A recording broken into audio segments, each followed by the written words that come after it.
Welcome. I'm Nisha Abkarian, Director of AJC Project Interchange, and I am thrilled to welcome you to Project Interchange and to Israel. Today's discussion will provide a partial answer to the question of what makes Israel an innovation nation? How did Israel come to enjoy that nickname? What are the secrets that allowed this tiny country of just over 9 million people speaking so many different languages from many different backgrounds and facing innumerable challenges from within and without, rise to become a global leader in areas as diverse as cybersecurity, agriculture, water management, health technology, and more. So welcome, we hope you enjoy, and look forward to seeing you in future sessions.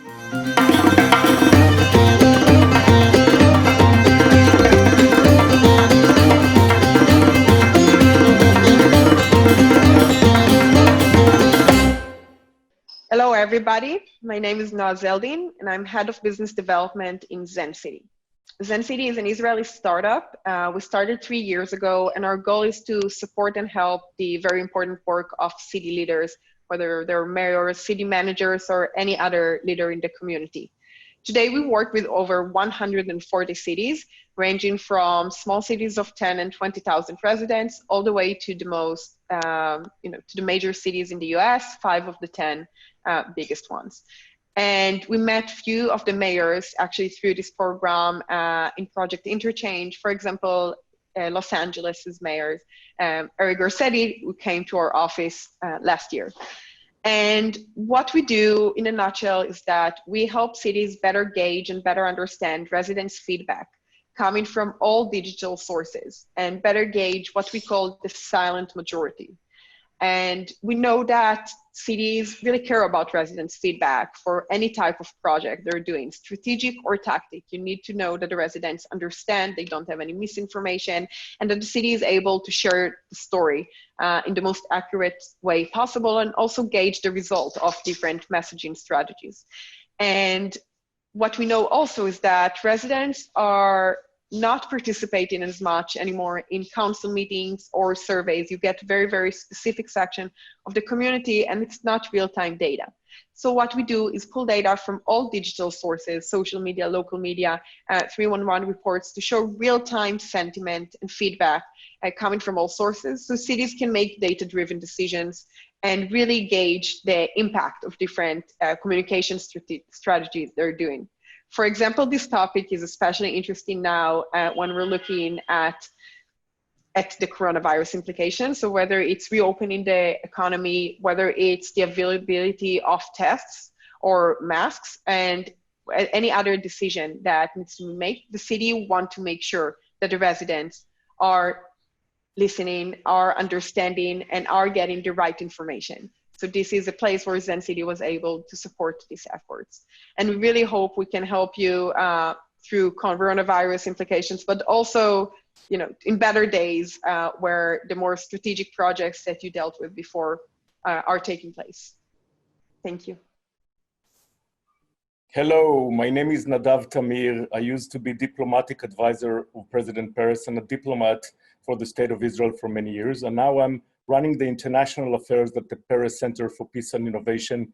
And we would love to host you in the Peres Center for Peace and Innovation, where we showcase the Israeli innovative spirit and how it can contribute to Tikkun Olam and to make the region much more peaceful and much more prosperous through using Israeli innovation and people-to-people connection between Arabs and Jews, Israelis and Palestinians.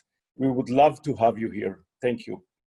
My name is Diego Berger. I work in Mekorot. Mekorot is the national water company of Israel. I came to Israel 30 years ago. I was studying in Argentina, engineer in a specialization in water. And I came here to make my master degree and also my PhD degree in water resources management in the Technion. Now I also teach at the Technion and the International School of Engineering. Since I finished my PhD at the Technion, I work in Mekorot, it's a national water company. And during the last almost 7 years, I coordinate the project that we are doing abroad.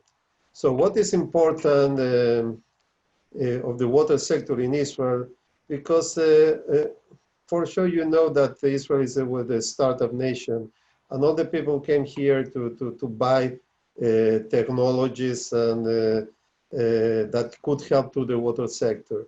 I will show you something that is more relevant than technology, and this how Israel became, let's say, a nation where we don't have almost any water resources, to a nation that is one of the most developed water sector in the world. So this came through a very good management policies, and this is something that we are implementing also and helping another countries in the world. So you are very welcome to come here to try to understand what is the secret that is not so secret about the water sector in Israel. Shalom. Hi, my name is Dr. Itzik Goldwasser, and I'm the president and CEO of ISUM, the technology transfer company of the Hebrew University. I joined ISUM over 10 years ago after spending 20 years growing companies within the pharmaceutical industry. Managing ISUM, the level I see it, is that we are serving as the bridge for technologies between academia and industry in order to do good for the world.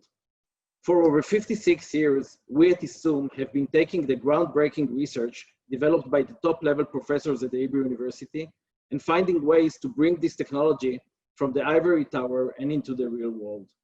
In that time, we have registered nearly 11,000 patents, licensed over 1,000 technologies to national as well as multinational companies like Johnson & Johnson, American Teva, and span out over 170 companies which are inventing the way we view healthcare, drive our cars, and nourish the food chain. We are looking forward to telling you more about the breakthrough scientific research at the Hebrew University and sharing with you our rich tradition of innovation and commercialization. Hello, my name is Benny Lu, and I'm a researcher in the Agriculture Research Organization, the Vulcani Institute. The Vulcani Institute is the biggest research center for agriculture in Israel. Here, we developed cutting-edge innovations and methodologies in agriculture research with practical applications. For that, the Vulcani Institute received an international prize from UNESCO. I am the head of the Agriculture Engineer Department, and I develop technologies for waste treatment and recycling for the agriculture field. When you come to Israel in our conversation, I will present you new engineering technologies to improve agriculture, such as sensor development, nanotechnologies applied for agriculture, precision agriculture, livestock farming, innovative solar energy systems, robotic in agriculture, and food security for the new area, COVID-19.